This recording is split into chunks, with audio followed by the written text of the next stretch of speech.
যেটার জন্য নিজেকে কলঙ্কিত করেছে পরশুরাম, সবাই তাকে ধান্দাবাজ, সুবিধাভোগী বলছে।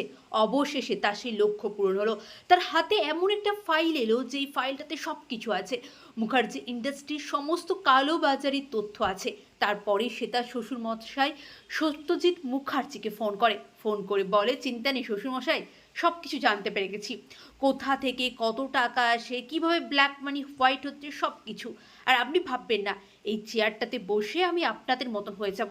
আমি বরং আপনার ইন্ডাস্ট্রির এই সমস্ত ব্যবসাগুলো বন্ধ করে দেব, সৎ পথে ইনকামের রাস্তা তৈরি করব। এই সমস্ত কিছু শুনে সত্যজিৎ মুখার্জি চমকে যায় যে কি হবে এবারে, তাহলে তো আমাদের ইন্ডাস্ট্রি আর মুনাফা পাবে না। তারপরে সে সাথে সাথে ফোনটা রাখার পরে বিজিতের কাছে যায়, বিজিতকে সমস্ত কিছু বলে। এবারে কিন্তু ওদের যে মোটিভটা সেটা বোঝা যাচ্ছে। বিজিত তো আগেই বলেছে যে পরশুরামকে নাকি একটি জালে জড়ানোর জন্য এই কোম্পানিতে তাকে জয়েন করানো হয়েছে। এই কোম্পানির দায়িত্ব তার হাতে তুলে দেওয়া হয়েছে। আসলে সব কিছুই পরশুরামকে ফাঁসানোর একটা ধান্দা। কিন্তু তারা জানে না যে পরশুরামকে ফাঁসানো এত সহজ নয়।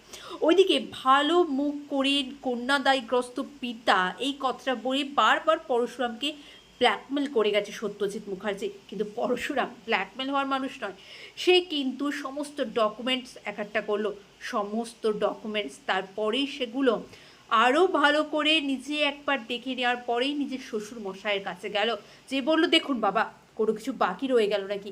এর বাইরেও কি কোথা থেকেও আপনাদের কালো ব্যবসা চলতো? আরও বড় বড় স্মাগলিং আপনারা করেন, আমি সেটা জানি। সেই তথ্যও আমি খুব তাড়াতাড়ি জোগাড় করব।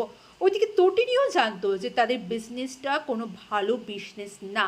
আর তাই সে তার স্বামীকেই দায়িত্বটা নিতে বলেছিল, কারণ তার স্বামী পারবে একটা নতুন সমাজ তৈরি করতে, সমস্ত খারাপ ধান্দা বন্ধ করতে। হ্যাঁ বন্ধুরা, পরশুরামের আগামী পর্বে আপনারা এমনটাই দেখবেন। পরশুরাম নিজের শ্বশুরমশাইয়ের কাছে সমস্ত তথ্য নিয়ে গেল। দেখতে কেমন লাগছে পরশুরাম কমেন্ট করে জানান। সকলকে অনেক ধন্যবাদ ভিডিওটি দেখার জন্য। সকলে খুব ভালো থাকুন, সুস্থ থাকুন, চ্যানেলটি ফলো করতে থাকুন। অনেক ধন্যবাদ জানাই ভিডিওটি দেখার জন্য। সকলে খুব ভালো থাকবেন। অনেক নমস্কার।